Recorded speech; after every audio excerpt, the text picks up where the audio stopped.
Welcome to another episode of Dad Can We Talk. I'm your host, Anthony Ray, and this is a bonus episode, a special episode where I'm not going to be the host today. Y'all know I'm usually always the host. I'm always the one bringing other dads to the podcast and asking all the questions, and that's how it usually go. But today, I want to update y'all on me. You know, the last time I did one like this was April 2020.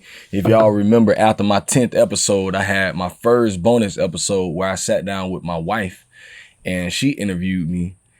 And that was the last time y'all really got a real update. Y'all know during every episode, I talk about my issues. I talk about things that I see, things that I got going on. But this time it's going to be all about me, man. You know, there's a lot that's happened since April 2020 to we're about to be January 2022 tomorrow. So there's a lot that's happened in that time frame. So much. My life is nowhere near the same as it was the last time. Right. So, yeah, man, I think it's just right that I bring myself to the table, give my people an update. You know, I always talk with dads and tell them, you know, when you come on Dad Can We Talk, be real, be honest, you know, be you. Tell fatherhood from your perspective. So I'm about to update y'all on my perspective. And, you know, I'm just about to shut my mouth now because I'm not the host of this podcast right here, man. So I'm going to hand it over to my brother, man. Yeah, this time the host of the show is me. I done hijacked it. I'm not the first person to hijack it, though, huh? The wife? My wife. Okay, so Mama Nelly got the first hijack. Yeah. But I'm going to hijack Dad Can We Talk today because I think it's important for us to see the man behind the camera, the laptop, the microphones, the podcast, what he has been building over the past, 3 years? February will be 2 years. Dang. So you've set up a platform. You interviewed me a long time ago, man. That was a really good opportunity. I got a lot off my chest that time. I really appreciate that, and that's what this thing is about. It's therapeutic to do this. So without further ado, it's your boy J King, aka Yaakov Melech Bey. We got kids running around. You can put it in the trash in the kitchen, baby. We got belts hanging off the chair, so in case we got to whoop anything. We got some drinks. My partner and I got some incense burning, man. We outside. We are in the quiet city of High Springs, where I have been residing for about 4 years now. And Shaw, you came and did the last interview here with me. Yeah. When you were questioning me and talking about what I was dealing with.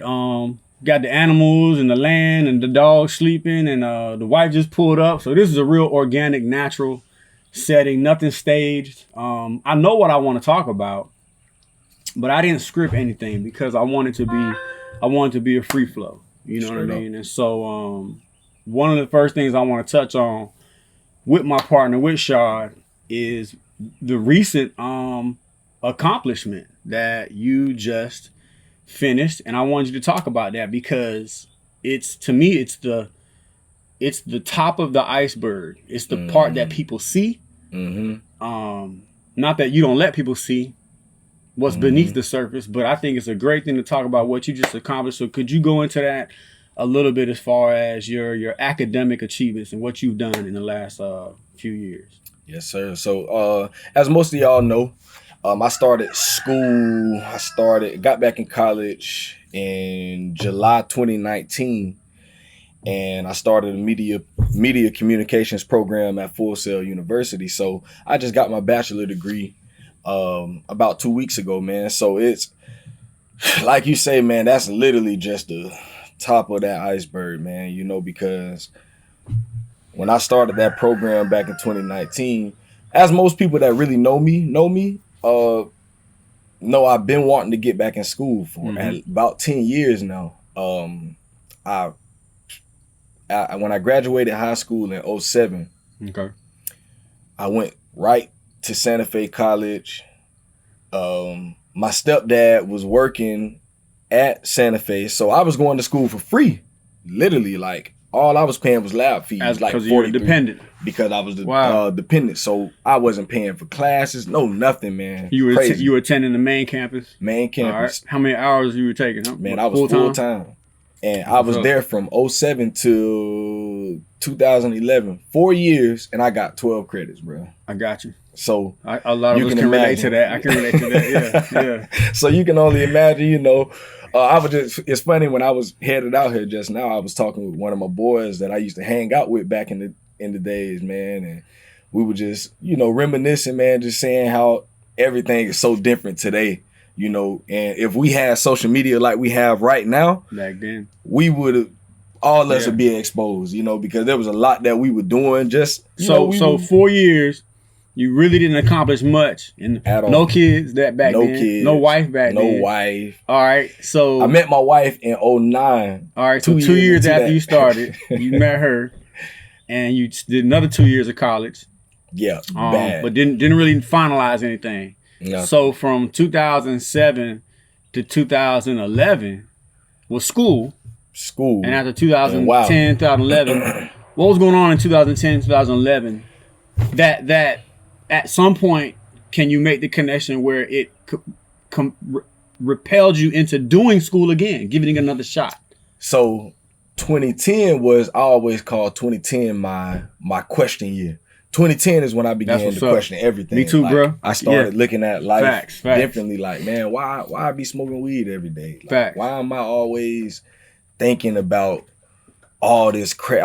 I used to just be in my head all the time, thinking about why do we live like this? Why do we think like this? Why do we watch what we watch? I was asking myself all these questions. Right. My wife would tell you I used to be like waking up 4 o'clock in the morning, going to UPS, talking with her on my way to work, just telling her like, I don't understand life. I don't understand my purpose. I don't understand the purpose of life. Like, why do we even live? Like, is the purpose of life to just work and be broke like everybody else? Yeah, nothing was connecting for me. So, that's when I first started seeking out like counsel, like how can I, like, why is my life the way it is? So I ended up just quitting school 2010. Mm-hmm. That I think my last time going was December that fall semester 2010. I was just like, man, school ain't for me. I ain't smart enough for it. Like my mind ain't right. 2011, of course, that's when I got into the church or whatever. Boom, that February 2011. Okay. And I started the Push ministry. I remember that. The college ministry. Push. I got back with Push. You guys are on campus and everything, on campus, man. Yep. And Push was more about my push to get back in school. Who were some of the guys involved in that Push? Name the fellas that was helping you with that. First thing, man, rest in peace to my brother Charles, man. Charles was one of my main partners with that. Brother Cromwell. Charles Cromwell, man. You just made me think about my dog. But man. Rest in peace to my dog. You lost a good one, man. Yeah, that was my brother, man. Yep. But he was one of my partners going out there. Ash. I remember Ash. I think he's down south somewhere now. Shout out to my man Ash. You still speak with him? To this. Every now and then we on Facebook. Okay. All right. My brother David, little young remember brother David. What was David's last name? Williams. David Williams. Yeah, I remember David. I see him every now and then riding on his bike. Yep. That's my dog. And that was it. Around that time, brother Eddie Edward, who was going to New Life. Eddie used to come out there with me all the time, man. Eddie, his birthday just passed. Happy birthday, my always smiling. Yeah, all the time. Eddie, stay smiling. Yes, sir. But yeah, we had a little crew, man. Those were my partners. My brother Lamar Crawford. That's what's up, man. Apostle Crawford, man. They used to come out there and post up with me every now and then. We used to have the big prayer circles out there. Now, you were doing the Push ministry out of Prayers Pastor by Gerard Faith. Duncan's ministry, Prayers by Faith. So you kind of... So 2010, 2011, you're in ministry. Yeah. Under the banner of Christianity. We're not gonna get into that, but we know. Yeah. So you were operating, you were coming into something outside of what you had done with college. You weren't doing that with college. Yeah. Got into church, and I think that's the point where I guess you started to question and develop. Yeah. And so now you got a purpose. Mm-hmm. You doing that's Push. What people see from me. People that know me today, that's what they know me. From the last 10 years, Push. they know that version of me. Like, that's real. Where I was just, in the church, I'm pushing, I'm trying to get back in school. I'm just trying to get my life together, Me and my wife ended up getting married the next year, 2012. Yep. So I got married. We had our first child, 2013. So every year after that was like, 2011, get in the church. 2012, got married. 2013, had my first child. 2015, had my next child. 2016, had my next child. 2017 was that bad year where we basically went homeless, 2017. Dang. I did get back in college one time before now. I went to City College in 2013. What were you going to take there? Man, I was doing mental health over there. Okay. And that's a whole other situation. I got myself in a situation, almost cheated on my wife. Got into it with this one woman, man, just not being focused. Okay. And I ended up telling on myself, I was like, man, listen, I got to get myself out of this. Yeah. Boom, got out of that little situation, bang. And after that, I was like, okay, time to refocus. That was 2014. Got to get tunnel vision again, man. Tunnel vision. Because now you got the wife and the kids, and you guys are, I'm sure finances was a struggle. Oh, my God. I remember some of the car troubles you was dealing with. We all deal with that. Dang. So you're 2017, you're 4 years into a marriage now. Yeah. And we go homeless. Yeah. The end of that year. You remember that? I remember. My wife ended up I ain't trying to tell you business. I'm gonna let you do that. Yeah. You remember that, man. But so we were basically homeless for 4 months. My wife, I was without my wife and my two youngest kids. They had to go up to Chicago. Well, we made the decision for them to go up to Chicago. And I want to get real quick. I want to give a shout out to a brother, and I'm gonna have you guess. A brother who I know, who I talked to a while back. We haven't talked in a while, but he called me a little while ago. Who was a great influence on me. I know for a fact he was a great influence on you. And if you could rewind a little bit and talk about that segment of time where he was a part of your life in helping you get focused, which it's an amazing story, because I remember when I met him, the Most High used me to minister to him, and he ended up developing in his gifts in ministry, got married. Is it ringing a bell yet? I'm gonna elbow you. You can't remember this brother, man. And I've been telling you for a while, we need to go see, bro. We need to go get bro. My brother, man. Can't forget about my brother, Sean Nico, man. Yeah, man. Listen, that's a dear brother to my heart. If anybody knows me from high school, all right, that was one of my big homies, man. Go. Because before he got into the church and all that stuff, man, that brother always looked out for me. Like, he was just probably one of the best dudes I ever met in my life, bro. Like, never had an agenda with me. It was just always, he was looking out for me, man. And man, that brother looked out so much, bro. Like, I ain't heard from him in a minute, but I already know if we ran into each other today, it's gonna be the same love as like facts. As if we ain't never miss a beat. Never, bro. It's miss a beat.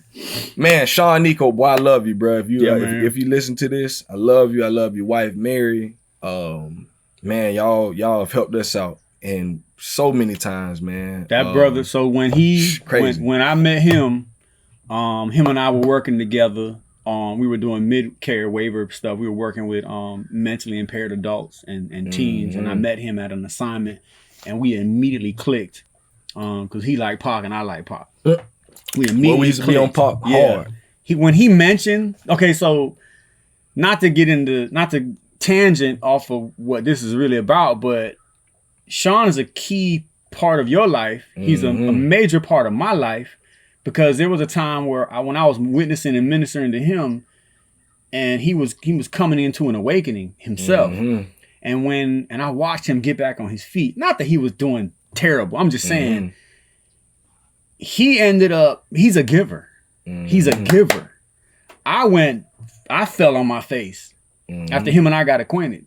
And he lifted me up. Like, it was powerful, the type of person he is. So when he mentioned that he met this young brother, I think y'all was playing basketball or something. Yeah. He's a sick hooper. The boy can hoop. That's my dog. The boy can hoop.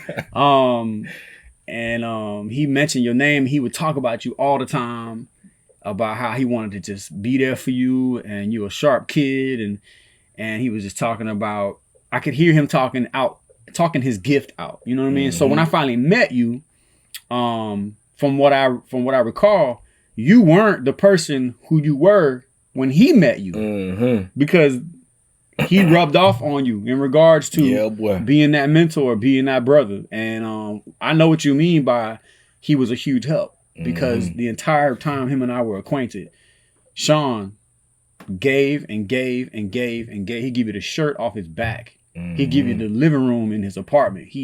The brother just gives. So he just made me think about Nick now, man. Oh, Rest man. in peace, my brother. Yeah. Man, we lost some good brothers over the last 2 years, man. Dang. So Sean was imputed into your life around the 2010, 11 time, or I met bro when I was in high school in 11th grade.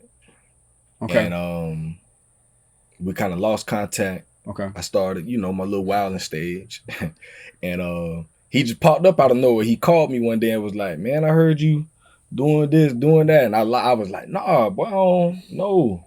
And, he just always stayed on me every time he called me. And he just would always, just express his worry and care for me and just let me know, like, man, bro, I love you, bro. If you ever need me, man. And he used to come pick me up, take me to his house, feed me, man, just take care of me, man. And that's Sean, man. I saw his love for me, and it just made me realize, like, dang, it's better out there for me. And that was one of the key. He was really the person that made me really start seeking God the way that I did, because I was like, dang, if Sean changed, it got to be something different out there. Because Sean was on some other stuff, boy, for a minute. For real. When I tell you he is a true ancient Persian gangster. Yeah. Sharok and Kunijad. Don't play with him. Don't play with him, man. Nah, he was a huge part of my life, and I'm very grateful. Because sitting here with you now is a result of men like Sean, men like Gerard Duncan, who played a huge role in our development. I'm going to say this too now. All right. Now, I'm going to go there. So for people that don't know, and I know there's a lot of people that don't know, because I talked to two guys that I hadn't talked to in a minute, yesterday actually, and they didn't know that I left my church July 2020. So for those that don't know, I am no longer a part of Prayers by Faith with Pastor Gerard Duncan, but I'm going to say this now. Man, that brother, when I met him back in 2010, 2011, that brother, like, he changed my life. And you met Gerard through Sean. Through Sean. Sean introduced me to you, and I met y'all the same day. I met Sean, introduced Sean and Gerard. He started coming to church. Sean was mentoring you. That's powerful connections, man. Yeah. And so y'all were the men that I looked up to. You, Sean, Pastor, Ralph back then. Ralph, yep. When I met y'all brothers and I seen that y'all were married, y'all had kids and stuff, and I'm like, man, I want to be there one day. And y'all were the men that I looked up to at that time in my life. And I was like, man, you know what? I want to be like these brothers. So I started hanging out with y'all. But for Pastor Gerard Duncan, I know me and him, our split. If anybody know us, y'all know me and him was like this. Yes, sir. There was no separation between us two, man. And just over the years, we lost some of that. I started growing. I just think we had a lot of miscommunication in our relationship. We had a lot of miscommunication. And I think we both, it could have ended in a better way than what it did. Mm-hmm. There was a lot of anger there on my part, a lot of anger, a lot of frustration, a lot of disappointment. I think there was a lot of disappointment on his part too. I know I take part for a lot of the stuff that happened with us, and I just think it was best at the time when we did that both of us went our separate ways. And okay, so I don't want to cut you off, but I want to make sure I'm hearing you correctly. There was a growth. Yeah. Which means you're changing. You're not who you were years before. Yeah. You're either getting better or you're going into a place where, maybe you feel like maybe you're bored with the monotony of what you were connected to at one point. Felt like that's not a bad thing. There was more, right? There's not a bad thing. So we're on planes, and just to encourage anybody who may be going through what seems to be a severing of a relationship, you don't know if you should walk away or work it out. And I think we just got to come to the point where, realize that you grow. And when you grow, you outgrow the pot that you're in. You outgrow that pot. And you have to be uprooted out of that pot. And you have to be put in a bigger pot. And fresh soil has to be added to that. And that's sometimes that's a shock. When you take a plant out of a pot, because that shocks the plant. And there's times when you should take that. There's times when you should take that plant out of the pot, and there's times when you shouldn't. And that's botany. You know what I'm saying? That's the stuff you learn in agriculture. It's the same thing with people. You just got to know when to walk away. And sometimes you're going to walk away with, resentment, animosity, whatever. But the beautiful thing is that as men, because I know Gerard, Gerard, Sean knows Gerard. All three of us can agree that we would not be who we are if we had not spent those years with that beautiful brother. Straight up. Regardless of what you and Gerard had, the negative part or whatever y'all had, and the positive, regardless. Straight up. We got to give recognition to where recognition is due. And, I split anybody to the white meat by Gerard Duncan. Straight up. That's my brother. And I know the type of influence he has made on many brothers' lives. I remember being out in the streets late night with him, ministering and witnessing the young brothers that was cracked out. So that's a part of your life that you always better look back, and realize that was a section of my life where I was growing. And I think, because I remember the conversation you and I had in your decision making to walk away from the church. That's a huge thing. That's not something light, that you don't take that lightly, because you gave your heart to ministry. It's obvious. Yeah. Because I know the men you've influenced. I know the young men. You've referenced 4 or 5 brothers in my direction in the last year or so in regards to employment. So I know the lives you've touched. And that's because you were touched by an awesome brother. That time span between when you decided to, I want you to touch on when you decided to say, I need to finish my education. I need to complete something, because I want to get to that point, that feeling. Because that's where it hit. I say after my wife and my kids came back in 2018, after they came back from Chicago. Because you guys had we had that short separation. Right. I finally got us an apartment. Boom. Okay. After that, during that time period, the 4 months away from them was, I went through a little mild depression, and God began to speak to me and show me some certain things that I could be doing more and doing better as far as being a husband and being a father, being everything, just I could be doing more. And that's where the frustration first started. Okay. And I'm like, man, I feel like I be getting held back, man. And so, I started seeking, I got the idea about the podcast 2018, that same year, later that year. Okay. I was with my kids. Boom, we at the library or whatever. And I just I want to start a podcast about fatherhood. I want to really sit down and have real conversations with other men. And I feel like I'm not the only man going through the things that I go through. I can't be. And so I had the idea. I wrote everything down. I just shared a post on Facebook about it. And boom, that's where it happened. I started it. My man Jerk, and shout out to my man Jerk. If y'all listen to the podcast, y'all heard me talk about that plenty of times. Good brother. I met Jerk. Jerk gave me an opportunity at the radio station at 90.1 FM here in Gainesville, Florida. He gave me an hour every week on the airwaves. I started that Can We Talk as a radio show. That lasted for about 8 months, maybe 8-9 months. Then I was like, okay, that's done. So next point, 2019, I had reached out to Full Sail. Well, Full Sail reached out to me because I was on their website one day. I filled out a little info form, and boom, advisor, whoever it was, funny because his name was Anthony, and he called me And he just went to asking me about, where I was in life. And I just, man, me and bruh talked for a good hour and a half on the phone one day, man. This is before you made a decision? This is before I made the decision to go back to school. Okay. And he was just asking me what it is that I want to do. So I was telling him I wanted to start a podcast. One day I wanted to start a Christian hip hop radio station. Mm-hmm. I was telling him all these things, and he was just, talking with me through all these different things. And he suggested that if I was to get back in school, he think I should get into a media communications program.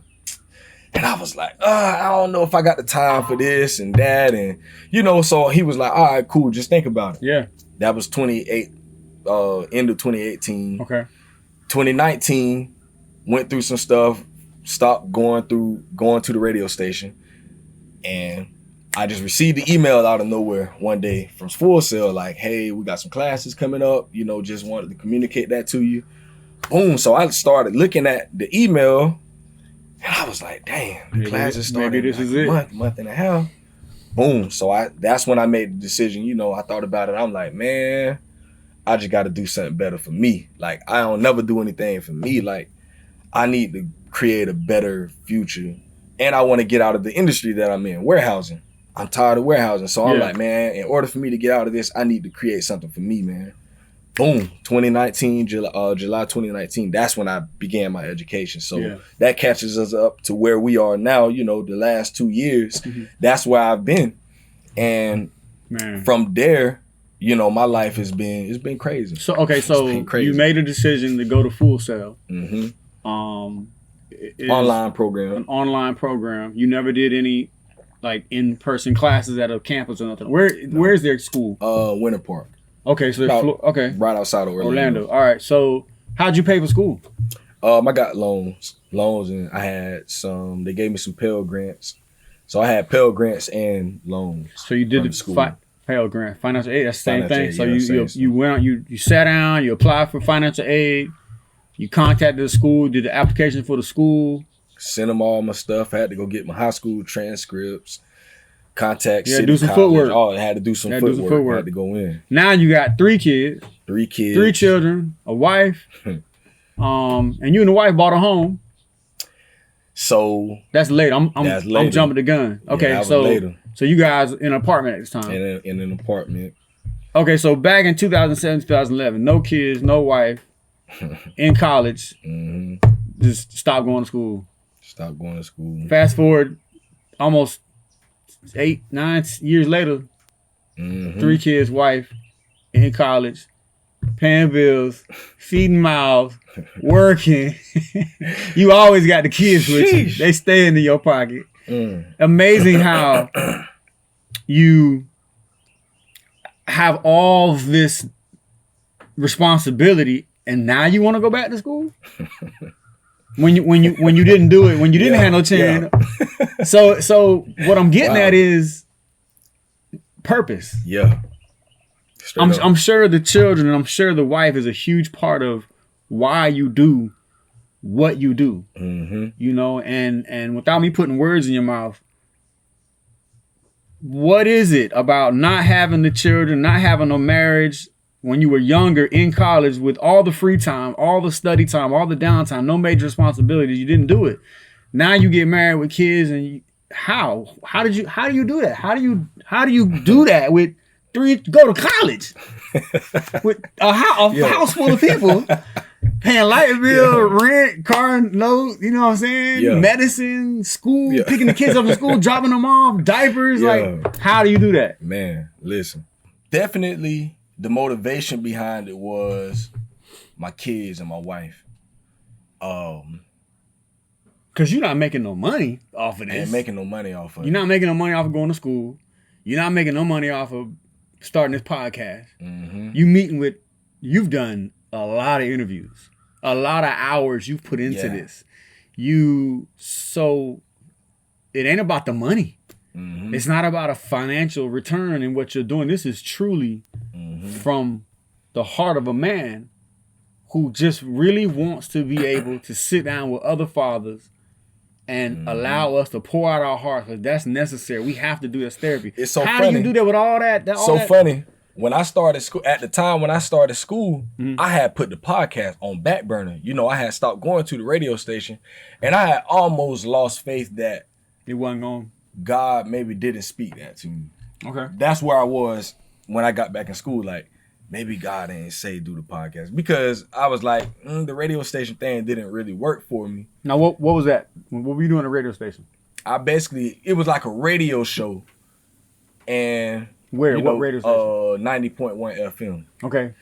So Jerk was basically the producer of it. And he was helping, but it just wasn't the format that I thought it was gonna be. And what were you doing? Like, what was so an hour and a half show, or hour show? It was basically, was we doing an hour? I think we were doing an hour, but you know, it had the commercials and stuff in there. Okay. He would play music every now and then, come back, and then, you know, we would talk about a quick topic, 10 minutes. Okay, boom, bet. go to a commercial. Bet. Every now and then I brought someone up there, we would interview them.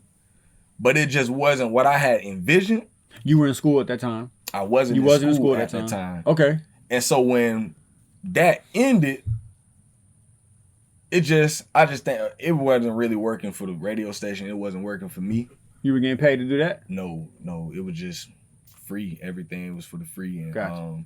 I don't think it worked for either side. Okay. And I think that was clear. So, you know, I just kind of told Jerk, you know, yeah, man, we'll be done with it, man. And I, like, literally, bro, I was like, yeah, maybe God ain't tell me that. Maybe that's something that I was thinking, you know, like, it ain't gonna work. So that was out of my mind. Once I got in school, I'm like, I'm just gonna just go get another career. Okay, gotcha. Boom, I get in school.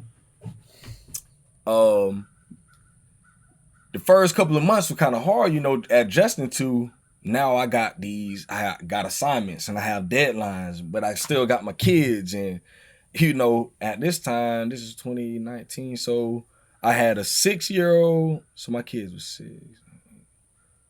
So they were basically 6, 3, and 4 at that time. Wow. So 6-year-old, 3-year-old, 4-year-old.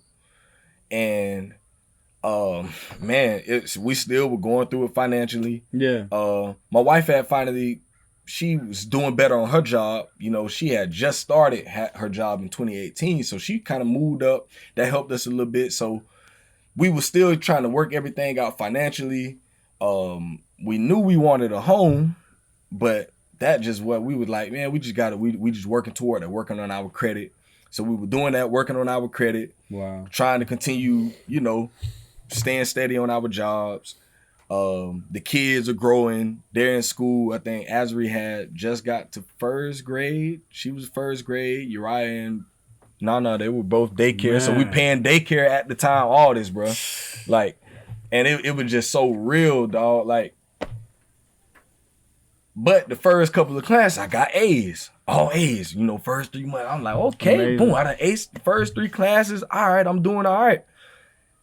Then, maybe that December, boom, man, they taught me how to make a logo in a class. Okay. They just did a tutorial real quick. Okay. So I'm like, this ain't that hard, honestly. Like, shoot, I can make one for that podcast that I've been thinking about. You know, so that's when the idea came. And I started playing around with that on my own time. I came up, well, the logo wasn't this version. Mm-hmm. It actually had 2 men that looked like white men who were standing up with the hands crossed. Well, it had suits on. It had the suits on. I remember that one. Yeah. That version of it. And I was like, okay, that look fine. But then I was like, it don't really fit what I'm thinking about. Like, that's what's up.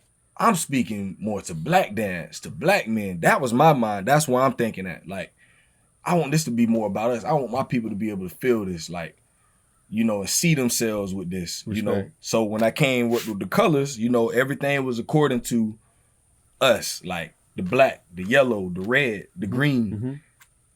Like, it fit us, and I was like, I need some dudes the shirt I got on, for anybody looking at the video. Yeah. This one right here was the special version of the one with the dudes with the dreads. Yeah, that's Kodak Black, and that's true. Right there. Let me stop. I'm playing. But no, I get it. You wanted to just represent, because we don't get represented. Straight up. And if we are, we're represented in a negative film. Straight so up. That's I respect that. So the representation had to be there for me. Yeah. So you see the logo, boom, I made that.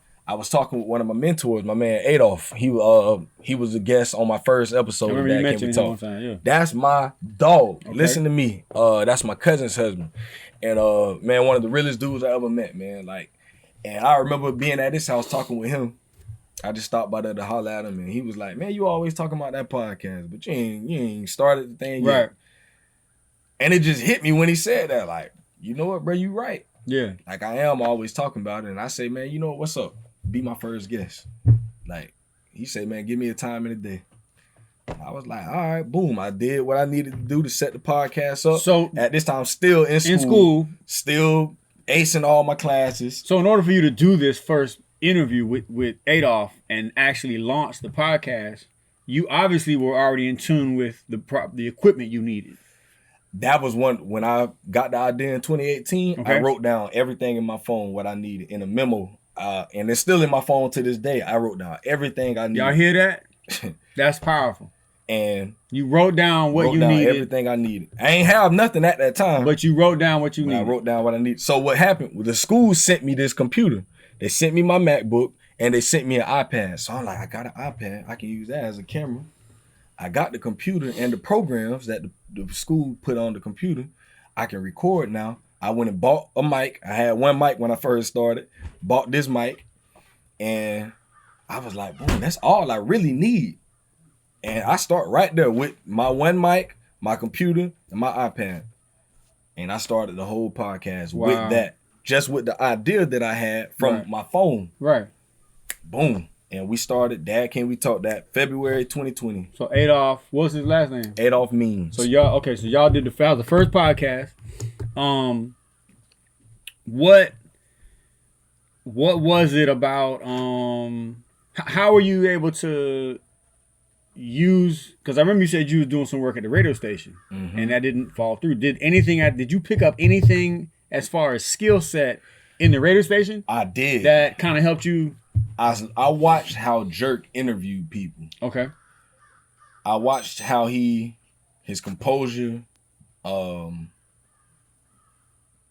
how he just kept it real. You know, he had to keep it in the scope of the policies and all that stuff with radio. Radio because he was using someone else's. Yes. Okay. So you gotta stay within. You know, can't curse, can't do all that. You know, you gotta kind of keep it within the radio thing. But I saw how Jerk conducted himself. Okay. And so I was like, man, you know. Because when I would bring people a lot of times to the radio station, Jerk would do a lot of the talking. Because I still wasn't really comfortable with my voice. I wasn't comfortable with, you know, being me, you know, on the idea of a camera. Yeah, I got you, man. So I watched how bruh did that. So I was like, man, I got to be better with just being me. And this is probably my 78th episode, if I count all my bonus episodes that I've done. Mm-hmm. Wow. I've grown a lot from that first episode. If anybody goes back and watches any of your podcasts, oh my God, you can watch 5 minutes of this one, 20 minutes of this one, and you definitely can see the morphing that takes place. When you do something enough, you're gonna master it. So that's awesome. I'm trying to get to them 10,000 hours, man. You know, they say the 10,000 hours is how you perfect a craft. How many hours you have now? I don't know, bro. Not 10,000. I don't think I've reached 10,000 yet, but I'm trying to get to them. So you have 78 episodes in total, probably, because I think I got about 6 or 7 bonus episodes. Okay. And regular episodes, I'm at episode 71. So okay. Altogether, I've done about a good almost 80. So the part I want to get to, which is what we've been talking about this whole time, is these are all the things that you kind of went through. Mm-hmm. The rain, the sleet, the storm, the snow, the hot weather, the cold weather, the ups and the downs. You graduated from Full Sail Academy, or is it just university? University. So you graduated from Full Sail, and this whole time you was in Full Sail trying to knock out this degree. Mm-hmm. You've been building a podcast. Building my podcast. So is it clear? Is it safe to say that during your schooling you were picking up more skills? Yeah. So while you're building a podcast, going to school full time, right? Full time. Working full time. The way my classes went was I did a class every month. Every class was 4 weeks long. So Imagine most people take one class and it goes throughout a semester, 3 or 4 months. Everything was compacted into 1 month for every class. So every month I'm doing that amount of work. So but it's one class, and every few months I did 2 classes every month. Those are the super hard months. Here's a question. Were you able to use anything you created in your podcast as assignment fulfillment for school? Can you talk about that for a minute? Listen, everything I was doing. And for those that don't know, I do some graphic design, create logos, business card designs. I just got into web design. Man, I used my website that I created for my podcast and for my side business that I have, A&R Visuals. So for me, it was difficult. Keep it quiet. It was really, really, really difficult just keeping everything together. Because you're doing schoolwork, you have assignments. I have assignments. So it worked when I had stuff that I already created. No doubt. So I'm like, shoot, I'm gonna use this that I've already created, because like that used to be the hard thing, like trying to always come up with all this new stuff that I have to do to fulfill requirements. And then I'm still trying to work on all this other stuff. I think it's funny though how the Most High just like lines stuff up. Like there was a time where you, like you said, you was in school, you was on campus going to school for 4 years and nothing. But now you have so it's just, we got to stick to our guns, man. And you never really fail at anything. All you do is learn. You never really fail at anything. It's lessons. You know what I mean? Everything is. And I would say this to anybody else out there that might be thinking about going to school, moms, dads, whoever you are. You know, if a young man listen to this, a young woman who don't have no kids or ain't married and none of that, I would say this. The reason I also wanted to get back in school, I wanted to prove to myself that I was good enough, that, you know, I wasn't what I used to think like this, man, only white people do that school stuff. That's how I used to think. Only white people smart enough to do that. Okay. I wanted to prove to myself that I was wrong in my thinking, the way that I would think about things and think about myself and think about us. I wanted to show my children that y'all ain't got, when they get older, I can show them something now and show them that you ain't got no excuse. No excuse. Ain't no excuse. I talked to young man, it was a young guy at my job I'm talking with, 18. He was like, I'm trying to get in school. I'm like, man, you should. What do you have, bro? Right. You live with your parents. You working at Walmart warehouse, bro. You making almost $20 an hour, bro. What are you doing? What are you doing? Go to school. Do something for yourself, bro. Don't get stuck in this warehouse. Yeah. Go here. You can work and go to school, bro. Yeah. You live right here in Gainesville. You can go right to Santa Fe. Man, go and get yourself something, bro. Do something. And you ain't, what excuse do you have? Well, you know, ain't no excuse, bro. You have nothing, bro. With all the things that I have on my plate, and I was able to stay focused. I'm talking, bro, this is my literal everyday schedule. I wake up 4 o'clock in the morning for work, clock in at Walmart at 5 a.m., and I'm at Walmart. My usual schedule is 5 to 3. Usually, I work from 5 to 2 because I got to leave at 2 because my youngest daughter has to be picked up from school by 2:30. So I got to leave that warehouse, get into Gainesville, go pick her up. Bruh. The other kids get out of school at 3. So in them 30 minutes, by the time I get her from school, I got 30 minutes to just sit in the car because they get out of school at 3. I ain't finna go way to Newberry and go home. But you gotta be there because you'll catch a fee if you don't pick up on time. So boom, I sit in the car a lot of times for about 20 minutes. Take advantage of that quiet time.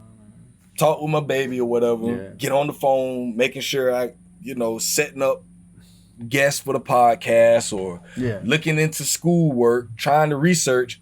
Sometimes don't have signal, so I'm trying to go play. I go sit at the mall in the parking lot, try to catch a 10-minute snooze, and tell my baby, get the phone. Just play with the phone. Daddy just need to sleep real quick. Yeah. So I'm sleeping in the mall parking lot in the car, knocked out for 10 minutes, set an alarm, tell her, when you hear this alarm, wake daddy up. Because the alarm ain't gonna wake me up. Boom. So she wake me up, daddy, the alarm on. Yeah. Go to the Rock, pick my other kids up. By the time I get them, it's 3:15 something. By the time we leave out of all that traffic over there, head to Newberry if I ain't got anything else to do in town. Go pay bills, go stop by the bank, go get groceries from Publix or wherever I'm going to get it. Do all of these things, get home. The kids are fighting, they fussing, they screaming, they yelling, they got all these things going on. They asking me for this. Daddy, we need this. We got to go over here. Well, all these things. My wife don't get off until 5:15. She usually don't get home until almost 6. I done been with these kids, and, don't let it be a Wednesday that I got a deadline or something. So now I'm trying to work. Tell the kid, hey, can y'all please sit down? Please, just Daddy got to do this work. Please, man. And I'm begging these kids, bro. And at times, and I'm blowing up on the kids because I'm angry. That's I'm a lot tired. to be dealing with, man. And it's but I'm working through it, and my wife get home. Don't let me and my wife be going through it, and that's a whole other thing we got to talk about now. Yeah. Because let's say the last 6 months of this year right here, period, has probably been the hardest year of my life up until this point. In regards to marriage? In regards of everything, bro. Okay. This year, 2021, has been 2020 was blessing, bro. Mm-hmm. 2020 was, bought my first home. Yeah. I got my first degree, my associate degree. I graduated 3.96 GPA, nice. Straight A's. I got, so we went through the home process doing all of that. We just had a good year last year, even though we had the so-called pandemic. Mm-hmm. We had a really good year in 2020. Overcame a lot of challenges. Started the podcast last year. Started my A&R visuals business last year. I look at me leaving my church. That was a blessing for me. I left that, to go on to other things. Gain more knowledge about the Hebrew, the Israelite movement. That just helped me so much with my self-image. Was that? I don't want to get into that. Yeah. Because it's more. Yeah. But we can getting into that awakening, quote unquote, of your identity. Did you get a lot of questions answered, or did it create more questions? Do you think you got focus? Did you gain focus from that? Because you and I talked about it a lot, but it helped me.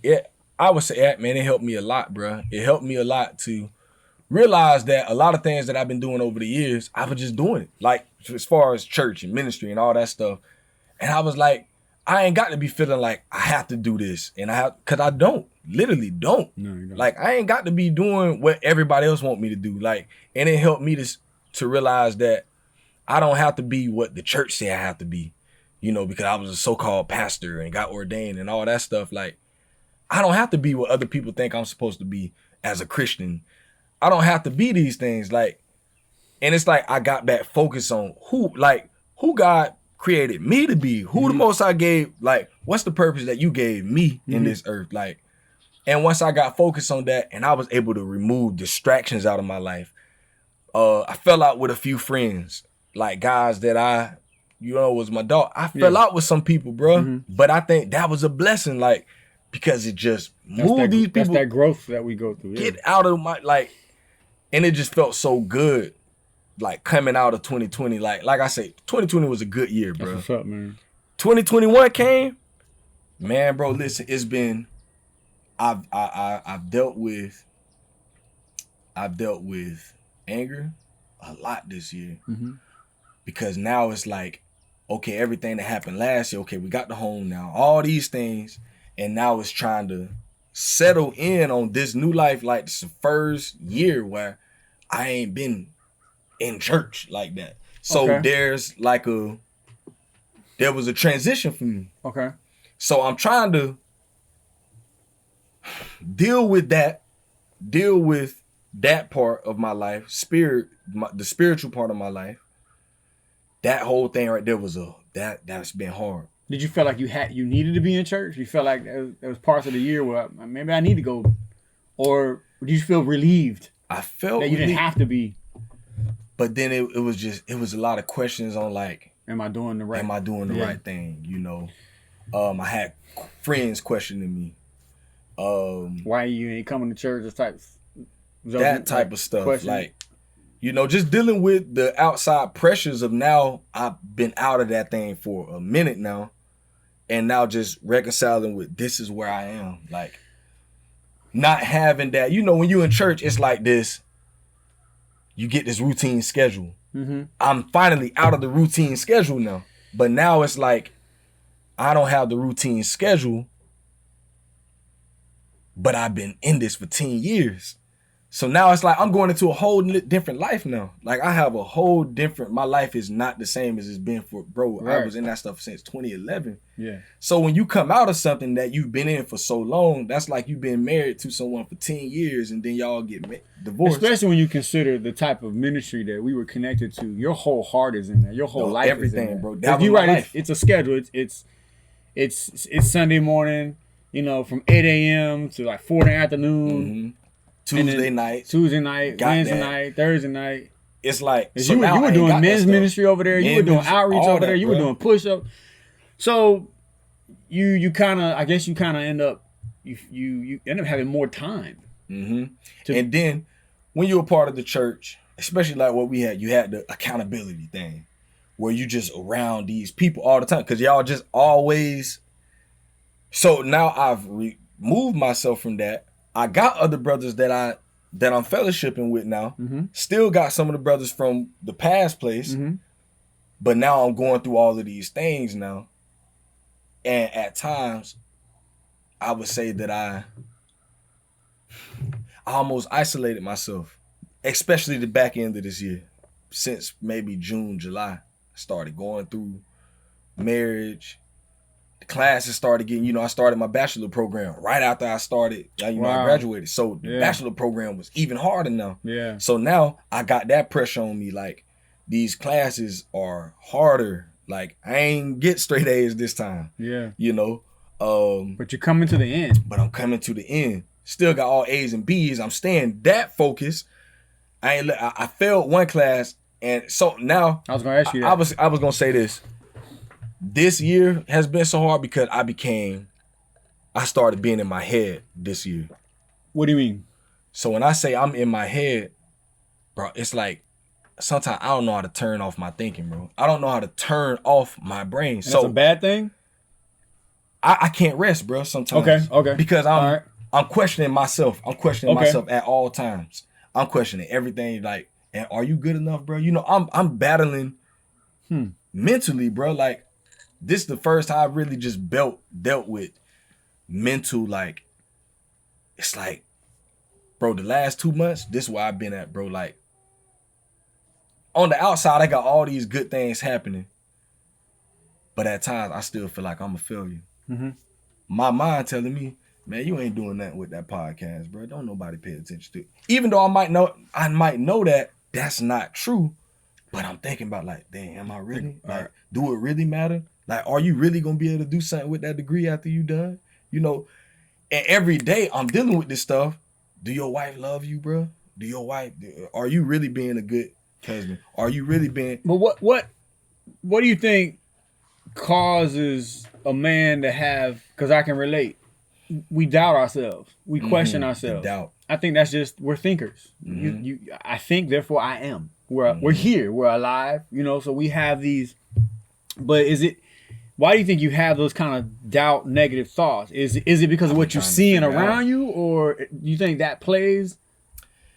I don't know if I asked the right question, but how? And if you know how these thoughts on set, how do you set them off? How do you reject the thoughts? Bro, that's where I've been. Like I said, bro, the last 2 months, bro.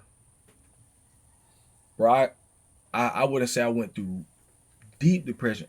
Really? Bro, I started looking into therapy. Okay. I'm online, bro, like asking Google questions and looking into these things. And what I found, can you give me an example of something that you wanted to know, like a question? Why am I crying more lately? Okay. Bro, I leave work sometimes, bro. Like one day, I sent you that song that I did, right? Yes. Yes. Bro, listen, that song that I did that day when I recorded that, bro. Listen, this was that day. Okay. I'm at work, bro, and I'm like crying, bro. Like I don't even know why I'm crying. I'm just thinking like I'm sad and I'm down and I'm just like,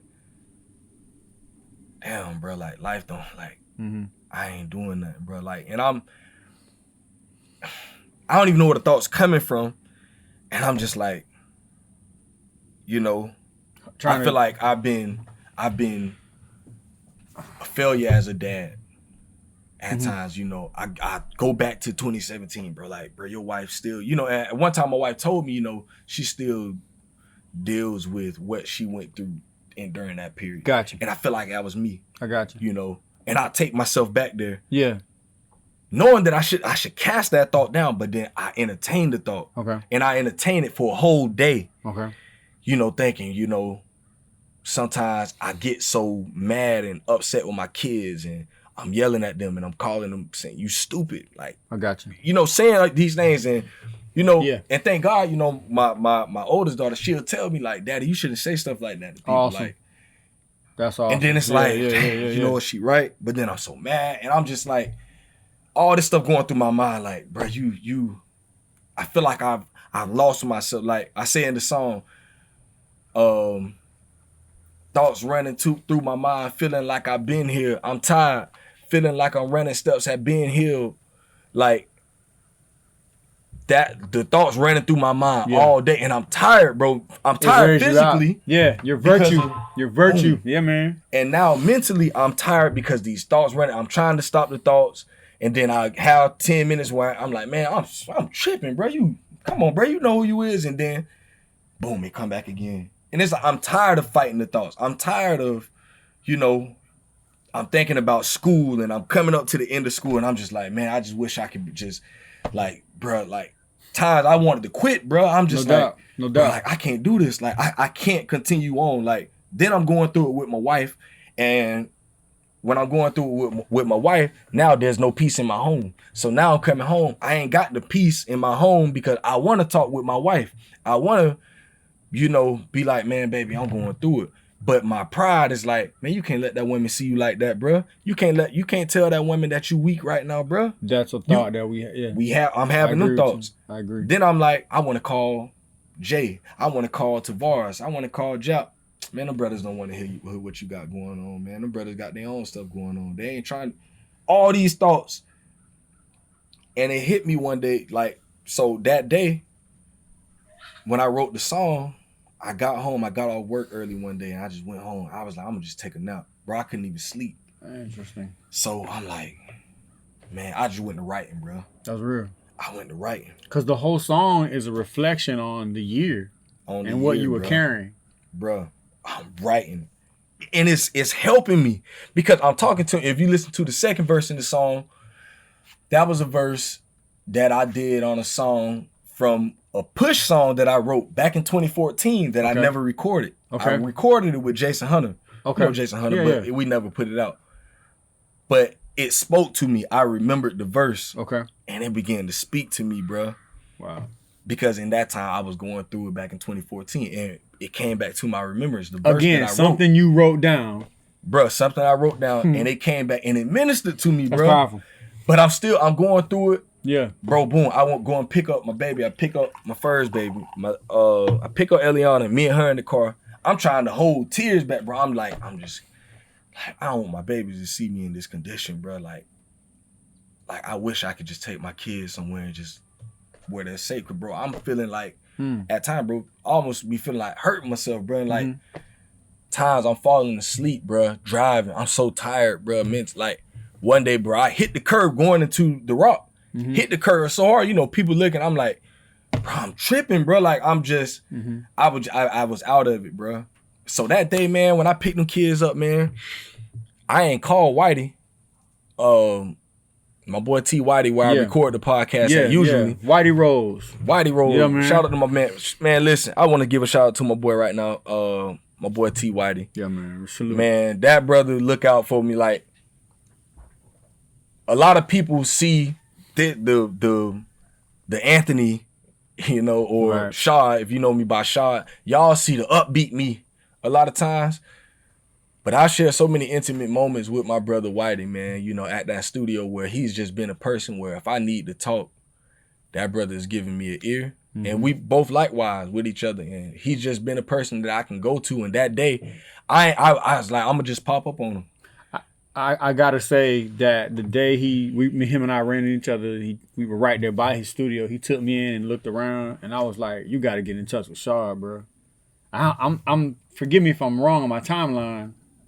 You hadn't, or maybe you did talk with him at one point before that. I remember calling you and telling you. Started okay. Doing the whole me being at the studio. Okay, good because and you did an interview with him. Yeah. You did an episode with him. And, you know, same concept, building a business, carrying the load, you know what I'm saying, pressing through. He went through some stuff with, I guess, a previous studio. That stuff is it's heavy. It's heavy, you know what I'm saying? Because we don't come from legacies. Straight up. We don't come from family legacies. We building one now. You building a legacy. I'm building a legacy. You know what I'm saying? So it's powerful that I don't think that as I don't want to say coalition, but as a community, black men, we still don't get it how valuable each one of the brothers that you have in your life. We don't really realize how valuable we actually are. We can eat, but ain't nobody eating because everybody in their own little state. Everybody worried about their own. You gotta be able to bounce stuff off of this brother. You gotta be able to be vulnerable with each other. You have to. You know what I'm saying? Jonathan and David, they loved each other. They were vulnerable for one another because they understood the struggle that each one was dealing with, and so they were able to keep each other in tune. It's powerful for a brother to wear. You gotta wear your emotions on your sleeve. You were saying you didn't want to talk to the wife. You didn't want to call the brothers. You were just holding that thing, and that's energy. That's like reserving negative energy and frequencies. And you know, I ain't even a person like that. You not. You know, I'm not, bro. No, you not. I've never really been like that. Like this is the first time. The back end of this year is where the first time I just been. Just like in my own little heavy, like, bro. Bro, I ain't think I was gonna make it out of that, bro. October was so difficult and hard, bro. Like there was so many times I wanted to call you, call Jeff, call Byron, like or text y'all brothers, or I think I called you one night. We talked good. And we talked good, but it was like after that I'm like, okay. You still gotta do you. Still gotta pick up that hammer and I think a lot of it is too. When you're building something, I'm building something. I'm building 2 or 3 things, and no one else sees it, and that's how it's supposed to be. And so we get into this. I'm focused on what I'm doing, and then the trials of life come, and I'm focused, and I'm running this marathon, and trials of life keep coming, and I make the mistake of I actually need to stop focusing. Yeah, bro. On what I'm building, because the trials of life are coming, and I gotta fight these trials. And once I fight these trials, I gotta deal with the issues. I gotta talk to my brother. Then I can get back on track. See, if you got brothers around you who you can call, be like, yo, I'm dealing with this, I'm dealing with that, man, I'm going through this, I'm going through that. I know it sounds like cliche, but that's real. But I know the brothers go, man. You gotta listen, dog. When I finally came out of it. Bro, I felt I just came out of it like 2 weeks ago, bro. Honestly, like on some real stuff, like real talk. Like I finally feel like I'm back to me. Like I feel like me right now. For the last 4 or 5 months, I ain't been feeling like me. In all honesty. But when I wrote that song and I went to the studio, so when I pull up, I waited until I got to the studio to call Whitey. I was like, hey, bro, where you at? He was like, I'm at the studio. Boom. I was like, meant to be. Bet. Meant to be.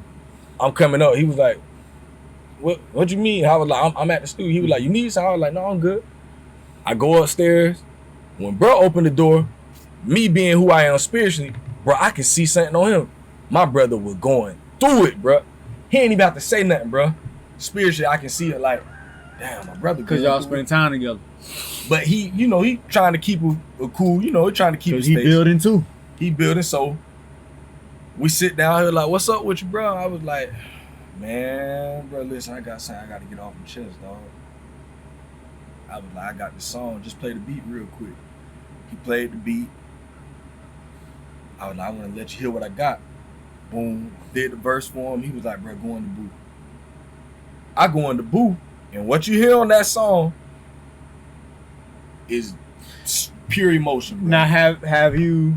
I'm not up to date on what you're doing with your music, because you truly have a gift. What are you doing with music? What are you doing with putting this out there? We actually just did a video last week for it. Like okay. Those that don't know, I was gonna surprise people, but I just did the video last week, so hopefully next month we gonna put it out. Amazing. So yeah, we did a video over there by the studio, man. So are you gonna tie that in with this podcast, the music that are you gonna start? I might try. Right. I'm gonna see what's up next year. I wanna try to do a couple more things, but all right. Yeah, man, just with the song writing the things out and getting what's in my head out of my head. I've heard the song and it needs to be heard. And yeah, man, I started writing journals also. Awesome. During that time, just That's writing how good. I feel. That's very good. That's good. And boom, I started doing that. That helped me get the stuff out of me. Okay. Because like I said, I just be in my head all the time, bro. And I'm just like, just always here. So I'm like, man, let me just write it down, get it out of my head, and leave it there instead of trying to keep it here. And throughout my day, I got everything up. That's how you do it. I feel like I can't focus on the things that I need to be focused on. I'm focused on all this other stuff. Things that I don't need to be focused. Write it down, bro. Write it down, get it out your mind, and keep moving. And so, boom, I went through it with my wife again, bro. So this couple weeks ago, bro, my wife, I'm thinking, we all right, we good. My wife texted me one day and was like, hey, when I get home from work, we gotta talk. I'm like, all right, cool. Man, bro, listen. Now I'm going through it at this time with school and stuff. This is my last class I'm in. It's so finish line coming. Bro, I'm thinking about graduation. I got this last big assignment I'm doing. My wife get home. Bro, listen. My wife comes sit on the bed. I said, what you need to talk about? She said, Shawty, I ain't happy. Bro, when she said that, it was like a punch. No doubt, I ain't see coming, bro. No doubt. Listen to me. No doubt, bro. I was like, I'm thinking to myself, like, no, huh? Like, what you mean? Like, what you mean? And she went to talking or whatever, telling me all these things, and I'm just like, now I'm already feeling like I ain't this, I ain't that. So my wife telling me this, it's like confirmation of them thoughts, like, you ain't doing what, like, yeah. And so that's why it hit so hard. That's why it hit so hard. Which is what I was going back to earlier saying. Sometimes we gotta stop focusing on what we're building, because the trials of life, especially when you marry with children and you got a mortgage and a car note and you got bills. Yes. And we're still young. We still have aspirations, but those aspirations really have nothing to do. Even though wife, children is our motivation to fulfill these aspirations. Sometimes you gotta stop. Yeah. And we gotta come back and get, because who cares about the business that you're building? Who cares? Because if you lose the wife or a child, bro, it don't mean nothing. It means nothing. And so my wife, I was like, so what, you want a divorce? And she was like, I don't know right now. Like, sometimes I do feel like that. Mm-hmm. And I'm trying to just figure out, like, hold up. She was like, is that what you want? I was like, hell no. Right.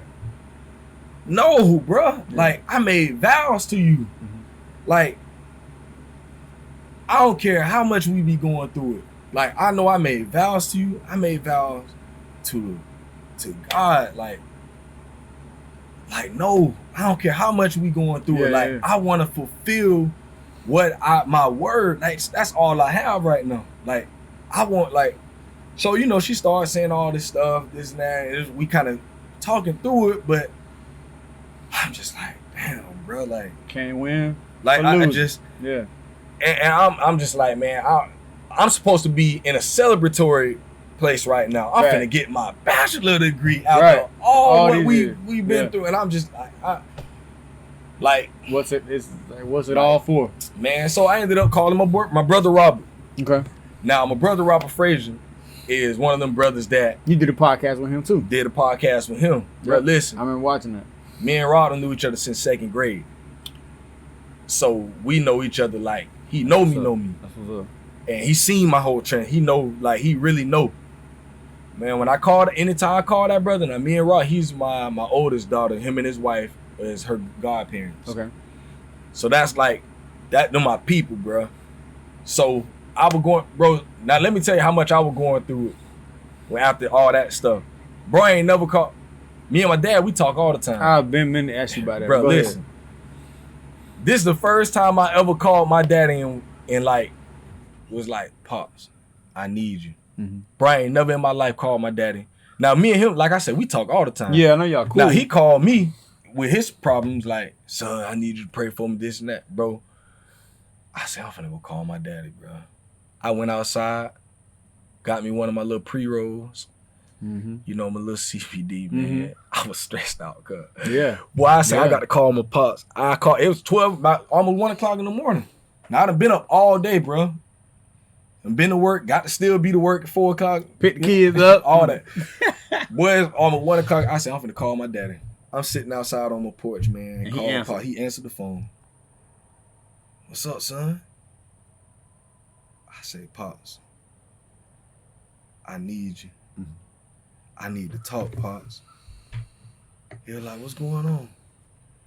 And I was just like, man. Pour it out.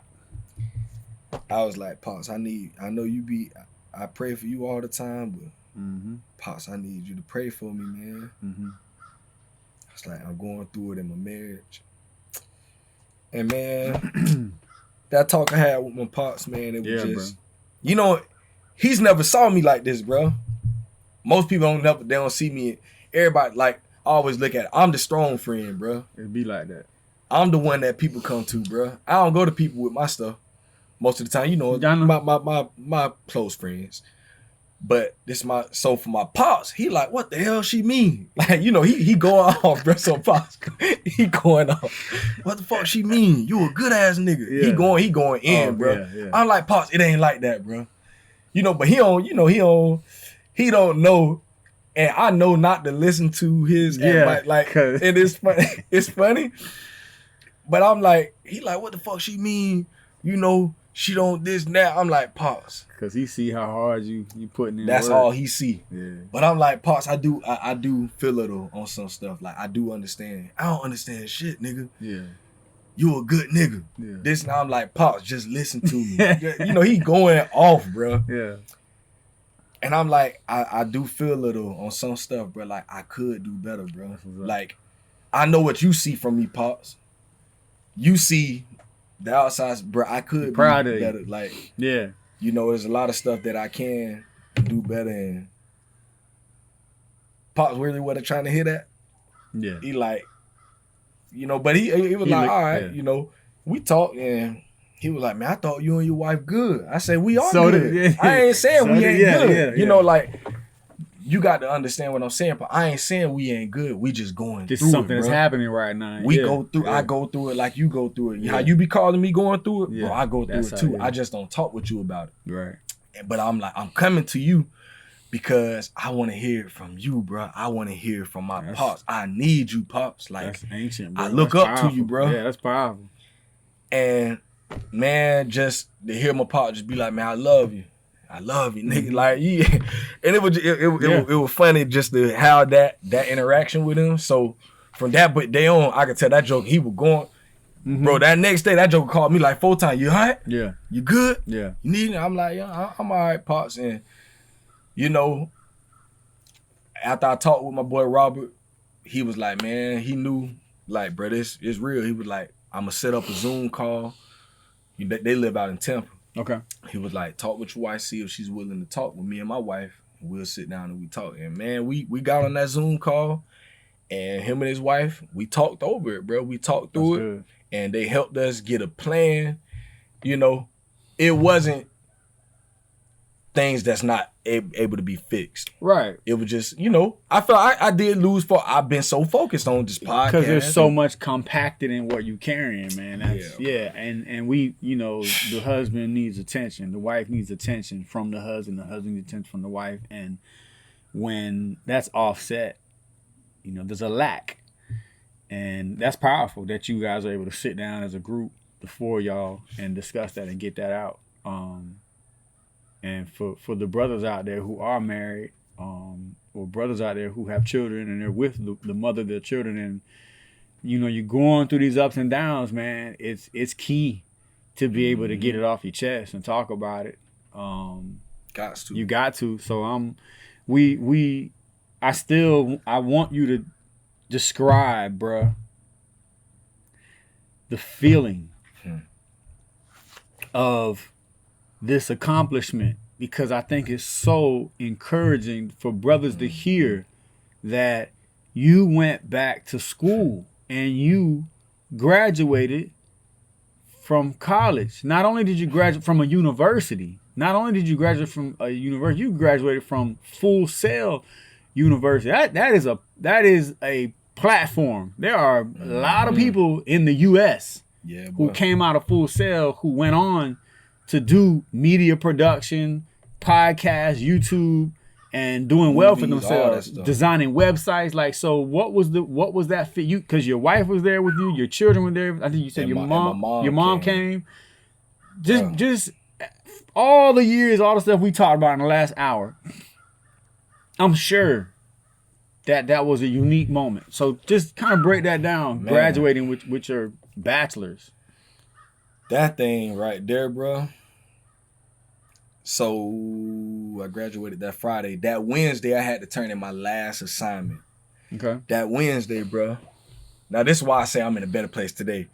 From that day, that Wednesday. So I turned in my last assignment. I hit the submit button. So when I hit that submit button for the last time, bro,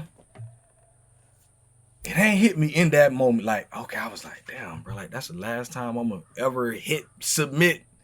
Like, this the last time on Full Sail Online I'm gonna hit that. Finish. The last one, bro. And I went back and looked at it. Everything is checks and my grade. I'm like, bro, it's over. You're done. Like, I'm done. Like, I didn't think I was gonna make it here, bro. Wow. So boom, I was in the work. I was in my garage doing it. I go in the house, my wife on the bed, and you know I'm being nonchalant. You know, she like, "How you feeling?" Boy? I was like, "I'm alright. I don't know. I'm good. I'm happy. Like, I'm ready to go." I was tired that day, bro. Like tired. I've been up all day, bro. And y'all had to drive to.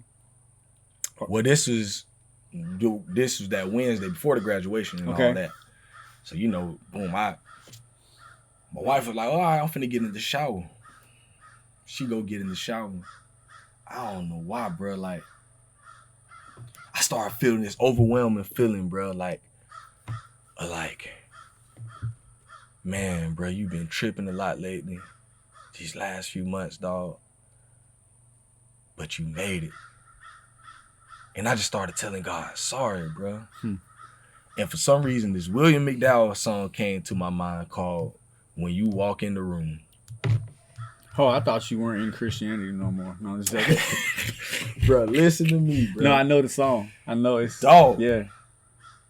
Yeah, man. I went into my garage, bro. I didn't turn no lights on. That's beautiful, bro. And bro, dang, the worship I had, bro. Yeah, man. And I just get on my knees and release. Bro, listen, I ain't cried like that, bro, in about 2 years, bro. Like, that's good, man. I was able, like, bro, shed. Like, listen, yeah. It was like that type of crying, like you. Yeah. It was like nothing else, bro. And I ain't had an experience like that in so long. Just me. Like, I needed that for me, bro. Yeah. And all I could say was, God, I'm sorry. Yo, I'm sorry. Like, I'm so sorry. Yeah, like, man. For where I've been. Where I've been mentally. Yeah. I've been allowing my thoughts to control me. I have not been dying to myself. Like, I haven't been me. Yeah. And I want to get back to me. I want to get back to. Yeah. Like, who I know I am. Yeah. Bro, I laid it all out, bro. Yeah. Surrender, bro. Mm-hmm. And it's like, in that moment, bro, I knew, like, that's it, bro. Like, I made it. Yeah. Like, I really, bro, the last 2.5 years, bro, listen. Yeah, that's heavy. I can't even describe how, like, it's like nothing else because, bro, I promise, bro, it was times, why did he tell you? Mm-hmm. I pulled up to that studio like, bro, like, bro, that man had to talk me out of, like, just doing so many stupid things over the last few months, man. Like, you know, I done had thoughts of hurting myself, harming myself. I done had thoughts of leaving my wife. I've had thoughts of going outside of my marriage. Mm-hmm. I've had thoughts, you know, quitting my job. I've had thoughts of quitting school. I've had thoughts of, you know, hurting other people. Mm-hmm. I've had thoughts, bro. Like, and when I say this stuff, you know, people say this stuff cliche type. No, bro, like, I really thought this stuff. Like, I really felt like doing something at times, bro. Like, and I had every opportunity to do all the things that I just said I thought about doing. I had every opportunity. Right. Every opportunity, many times, like, to act on it. Act on everything I thought about. Bruh, listen, dog. In that moment, after I came out of that, you know, can't barely even breathe, nose all and stuff. I'm like, well, I hope my wife ain't out the shower. I don't want her to see me like that. I go wipe my face, get myself together, blow my nose. I'm just like, and I go sit outside. And I call my dog Robert. And I was like, bro, I did it. And me and bro talked on the phone for a good hour, man. Mm-hmm. And just out of nowhere, bro, just everything he was went to talking about all this different stuff. When I tell you this man was preaching to me, bro. Yeah, man. All I could say during that conversation was, bro, preach. Just keep going, bro. Yeah. You don't even understand what you're saying right now, but everything he was saying was so impact. Yeah, bro. The stuff like from marriage to fatherhood to temptation to school to everything, bro. This brother was like, he was ministering to my soul, bro. Like that night, I felt like I got free, bro. Like real talk, like on my mama, bro, on everything, bro. I got free that night, bro. You reached the pinnacle. That Wednesday, that was what, the 13th, the 15th, when, December 15th, 2021, bro. I got free that night. And that Friday, you graduated. That Friday, I graduated. So I was able to come back out of everything that I've been experiencing the last few months. Like I felt whole again. Like, all right, I'm here. Now I can go for it. I can do, like, the school part is done. I'm done with that. I can go. I can live my life now. I can be who I've been created to be. I can do the things that I envision.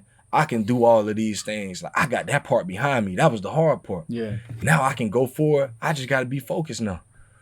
And that's when I started feeling like I needed to do a podcast, bro, with just me.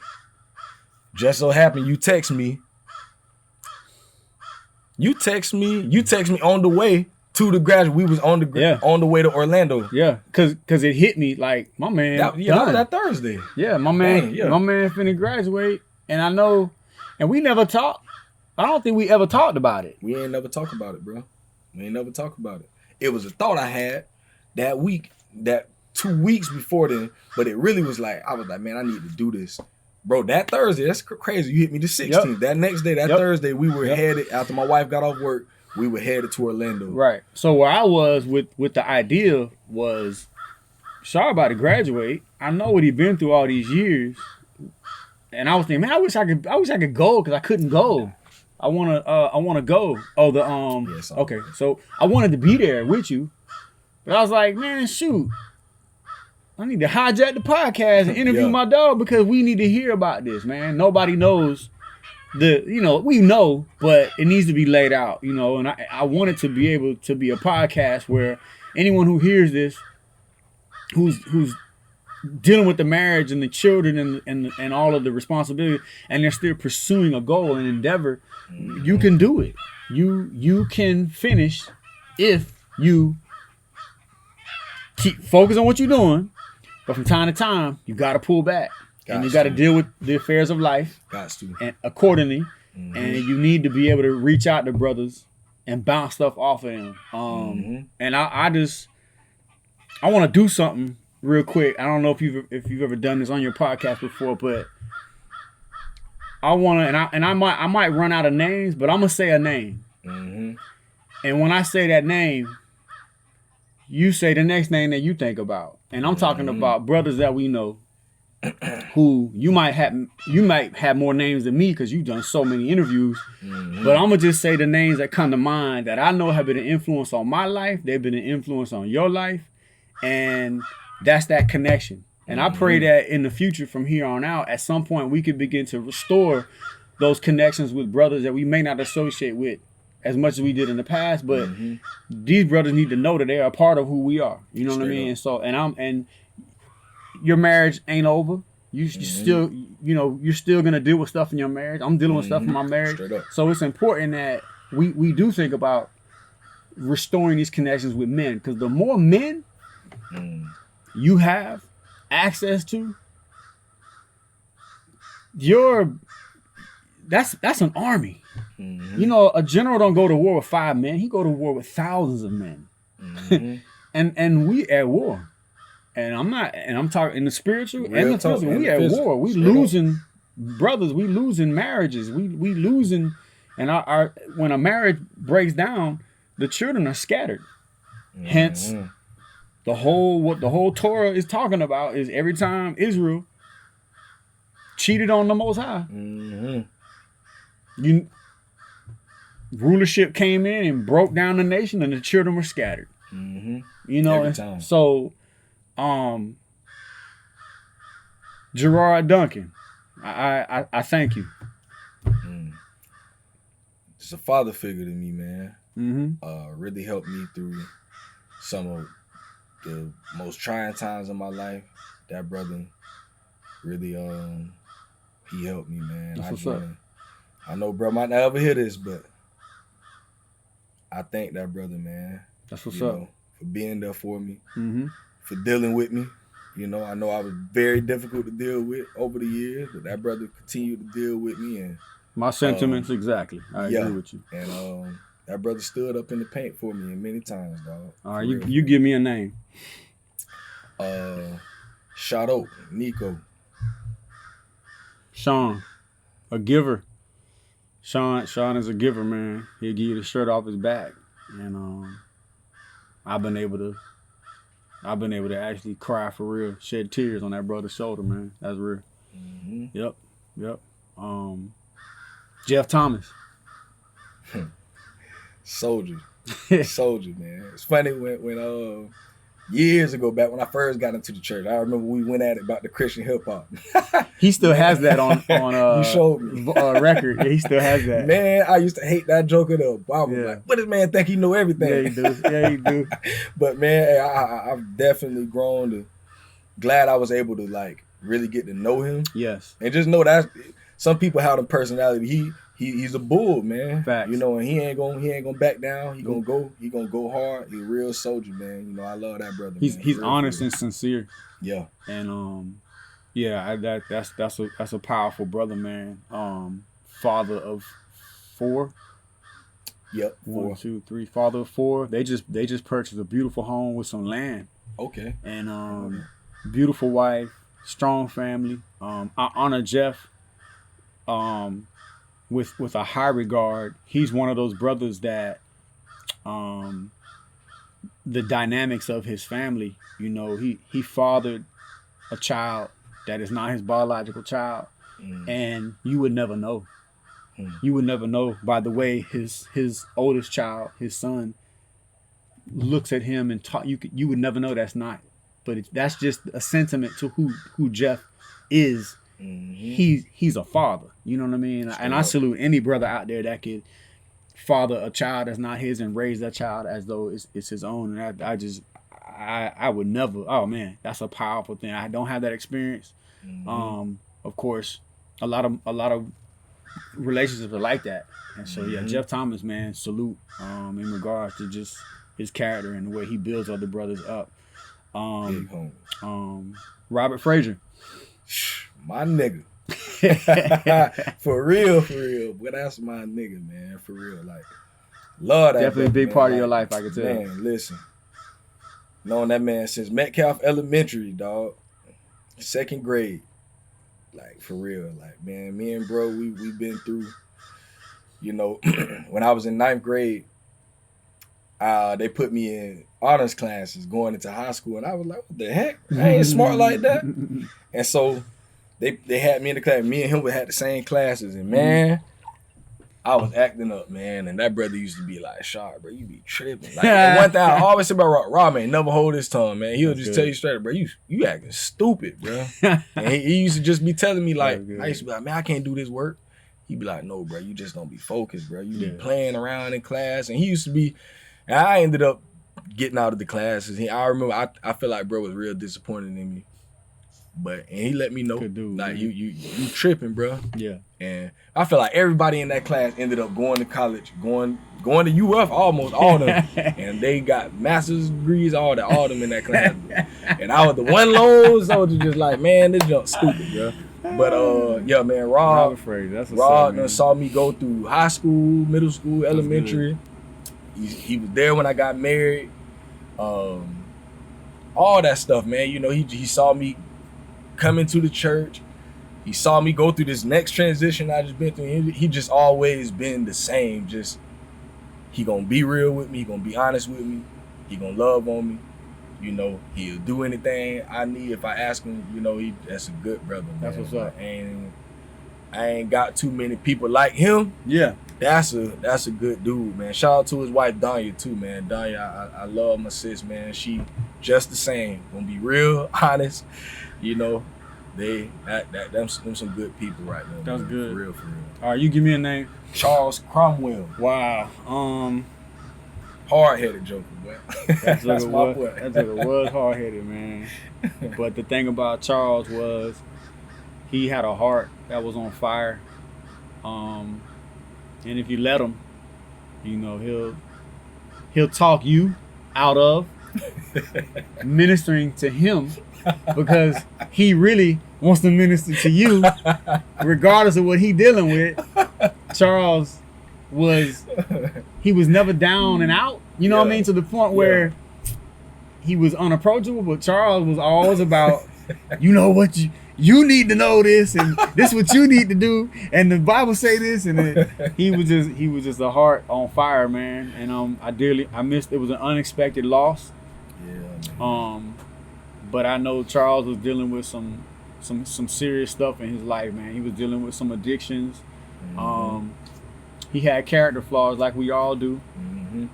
And my memory on Charles, I want to say the last 6 months of his life, man.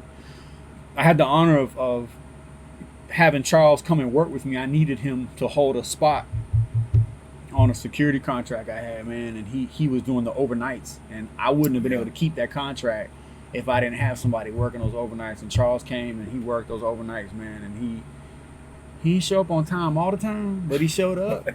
And I hope, you know, I wish, of course, we wish a lot of things when you think back on someone you lost. I wish I could have said and did things a little different. But Charles got on my damn nerves. I ain't gonna lie.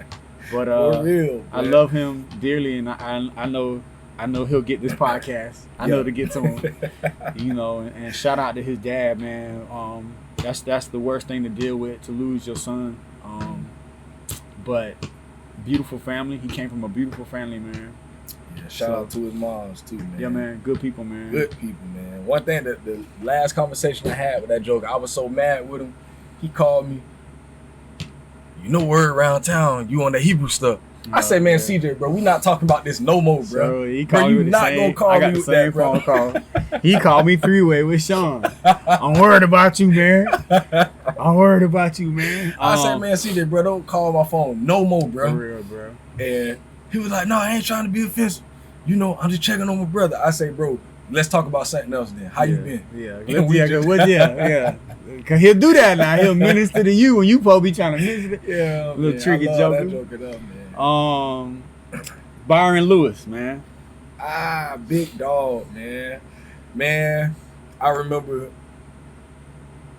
I miss hooping with my dog. I be thinking about sometimes me, him, Reg, Big Shay Reed. Oh wow. We used to always go play at Lincoln, man. Okay. I miss those times where we just got together and we were active like that, man. Like, and the brotherhood, you know, that I just remember experiencing just as, you know, just going to go play basketball. Yeah. I think that's something that we're missing. We don't do more stuff outside of the women and the children. Women and the we children. Do. You're absolutely right. Because I miss before, you know, all this stuff we on now. Them the times I remember, you know, hanging out with him and Eddie and all them boys, just hanging out, laughing. And all the cats we couldn't stand when we was in church. Man. Them Mario New Life boy. I always want to pray with somebody.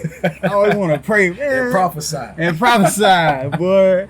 But man, I just remember having good times with, like them my moments I remember with Byron, you know, pulling up to the gym over there playing at Lincoln and just having them fellowship, just those fellowship moments, like they were near and dear to me. You know, I don't know if they felt like that, but for me, I'm like, dang, these some brothers in the church that I can come ball with. You know, because anytime I needed the ball, I got to go to my other homeboys. Well-rounded men. You know, and the one thing I admire greatly about Byron is the lifelong commitment he has with his wife. I think they've been together since early high school. Yeah, they've been together for a minute. And they have a gorgeous family, like beautiful children. And not that my kids ain't beautiful, but I'm just saying we talking about Byron Lewis right now. But nah, he's just a stand up guy.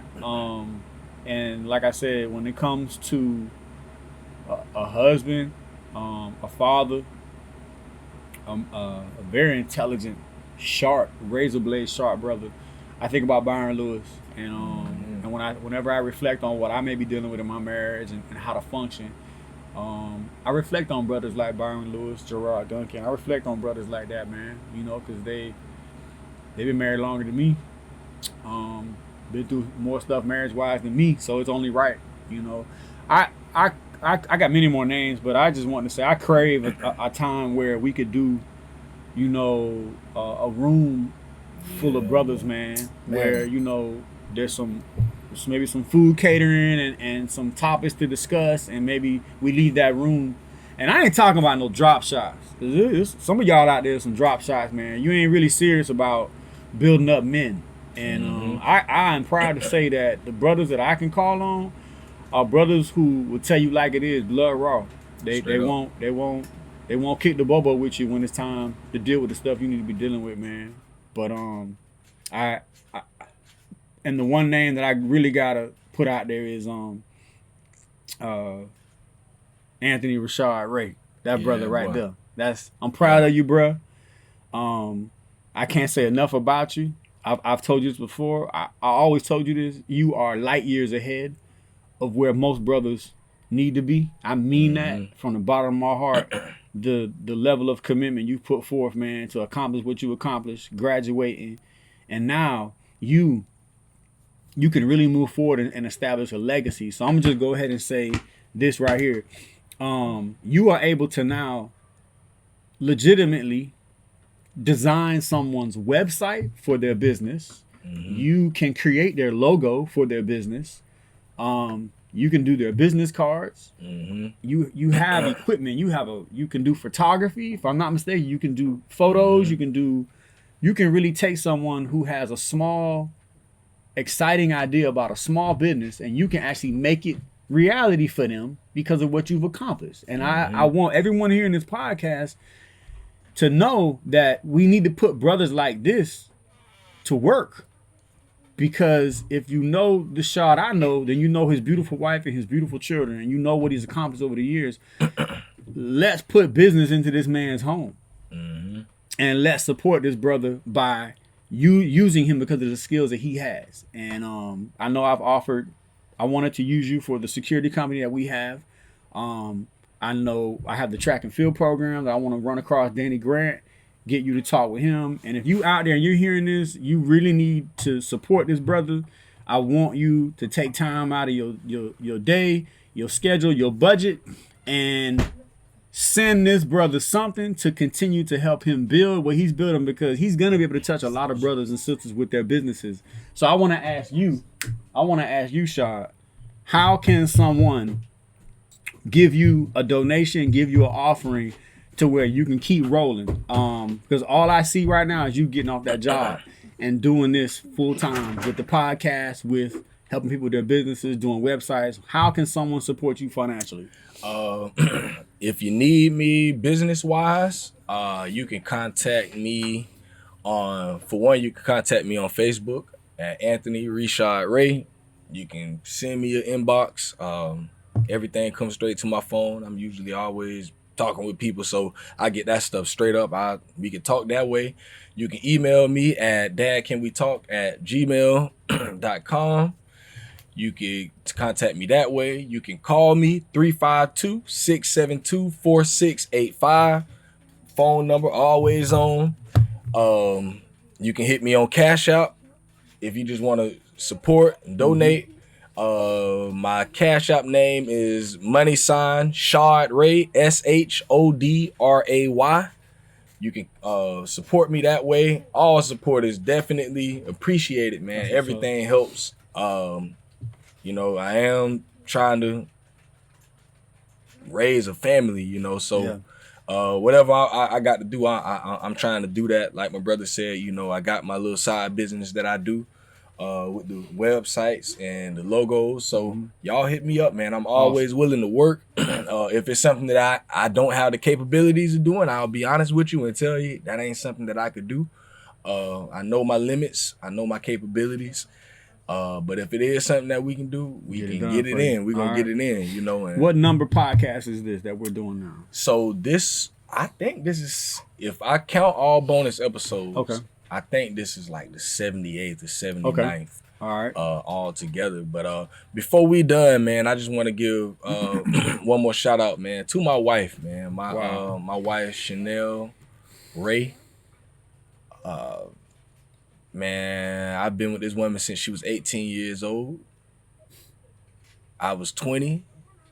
I'll be 33 on January 28th. She is now 30 years old. I've been with her for her entire adult life. Wow. And I haven't always been the best husband to her. We both were young. We both came into marriage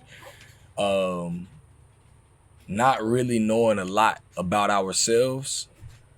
And we just always wanted to be with each other. So when we got married, I was like, man, I'm gonna get a place. I'm gonna move you here to town. We were in a long distance relationship for like 3 years before we got married. And I just wanted to move her here to town. And I just wanted to take my baby in and give her the stability that she always needed and wanted. Awesome. And that's what I did. And in that, I think we were so young, we were poured in a mug, like for real. Just we just ain't have nothing, you know. And I think that put a strain on our relationship for years.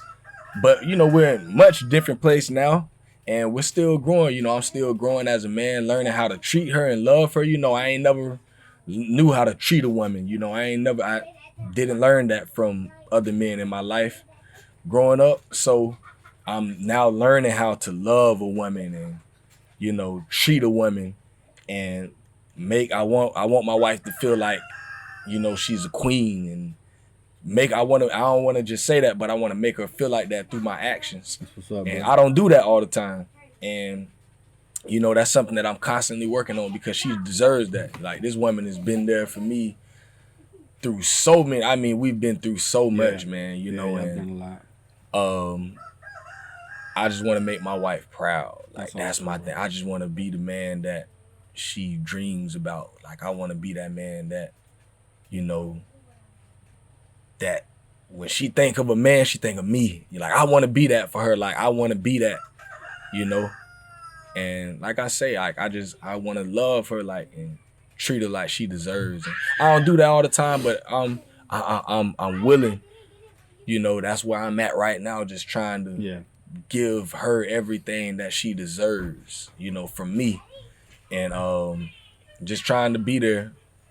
So man, baby, I love you. If you listen to this, if you listen to it, I know you don't listen to no podcast. So you might not, if you do listen, you probably might not make it to the last part. I'll make sure she get this one. And I just really want to just express my love and my appreciation for this woman, man. You know, awesome. All people ever see is the outside things. You know, people see me as a husband. They see her as a wife. They see us together. They see us with our kids, and everything is beautiful. We're smiling. We're taking pictures. They see all that stuff, but people don't see behind the scenes, man. Y'all don't know the stuff that we go through. There's things that we take each other through. Like, you know, I had a brother call us, write me and her 2 days ago on Facebook. Brother that used to come to the church, and we ain't heard from him in a long time. And he wrote both of us on Messenger like, man, I see y'all still pushing, man. Y'all, I'm just so proud of y'all and this and that. And it looked good on the outside. It looked good on the outside. But there's a reality check, man. You know, and we told him, you know, everything we good. You know, things is rough, but I just told him, you know, we definitely got to catch up, man. But I know that's what people see, you know, and that I ain't saying there's nothing wrong with that, right? You know, but just know that I'm a man, she's a woman. We are human. We go through things. Right. We ain't perfect. We ain't no relationship goals. We ain't none of that stuff, man. Yeah. You know, we just two people trying to grow and learn and love each other.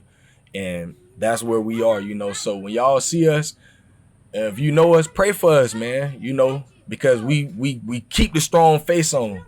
For a reason. You know, for a reason. Because we gotta be. We know there's people that look up to us and people that count on us, on both of us. So when y'all see us and all this stuff, man, pray for us, you know. Don't think everything always cool and everything, because it ain't. You know, and I know it might look like that, but it ain't always that, you know. But we working through our issues, you know, and we ain't gonna give up. Well, the beautiful thing about what you're saying and what you have created a podcast, a platform for people to know that, I think that's just it. That's the sentiment in what you're saying. You know, we need to hear what each and every one of us are dealing with. And this ain't about putting your personal business out there. You don't have to indulge to the depths of that level, but it is knowing that we are a beautiful people and we are the salt of the earth. Nothing moves without us. We need to realize that. And hearing what we go through dynamically, I think that benefits people. So I want to, since I did hijack the show, you got to let me close the show out. We trying to close the show out. It's my show right now. So I want to say, man, if you know a brother or a sister in the community that you think would be a great interview for Dad Can We Talk, you know, how can someone, hey, y'all hold the noise down. How can someone get that information to you in regards to, you know, I want to nominate this brother, I want to nominate this couple, this sister, so that you can schedule an interview? How can someone y'all hit me up on anything that I just said, email, phone, Instagram, nominate Facebook. Somebody, man, y'all hit me up. You know, I'm always willing to meet new brothers. I brought people on the podcast that I ain't never met in my life. That's good. You know, and got to know them brothers. And I'm about that. Like really, really. You know, it ain't got to be somebody that I know. Like, I'll sit down. I want to hear people's stories. So, yeah, man, y'all hit me up with dads. Y'all be looking forward to. I'm trying to start a Men Can We Talk podcast. That's in the working right now, man. Okay, don't give them too much. Don't give them too much. So y'all did talk about that. So y'all be on the lookout for that. Y'all know certain men, different men. Y'all. So that sound like a group type podcast? It's gonna be a group type thing. I'm gonna be collabing with my boy with Darius Ross. For sure. So all right. Yeah, y'all be on the lookout for that. All right, good, man. Yeah, so y'all hit me up that way. Man, well, I appreciate you coming out to the spot, man, and taking this time. Like I said, I really wanted people to hear, you know, what Rashad Anthony Ray has accomplished, and we give you high regards, man. You mentioned your Cash App, and I want y'all to take this seriously too. If you listen to this podcast, man, it takes funds to do this, what he's doing. This man takes time out of his day with his kids are here right now at my house, you know, and so this is a real father. Support this brother financially. We play too much, man. We need to be supporting each other with endeavors like this. Is very, very important. This is therapeutic. This is counseling. This is necessary for us to deal with the topics that we face. Support this brother financially, man. I can't reiterate that enough. And that is what's going to help us propel a podcast like this. There are people out there right now who are thinking about starting a podcast. Rashad Anthony Ray is an individual who can help someone do that. So let's consider supporting this brother as much as we can. And with that said, man, y'all have a blessed day. I pray this podcast gets to that man, that woman, that couple who needs it the most. And we're going to continue pushing this program. Dad, can we talk? I appreciate you, Shad. Yes, sir. Hey, man, y'all know I love y'all. All my supporters out there, man. Appreciate y'all for supporting. Be looking forward to more dads in 2022. We out of here, my boy. Peace.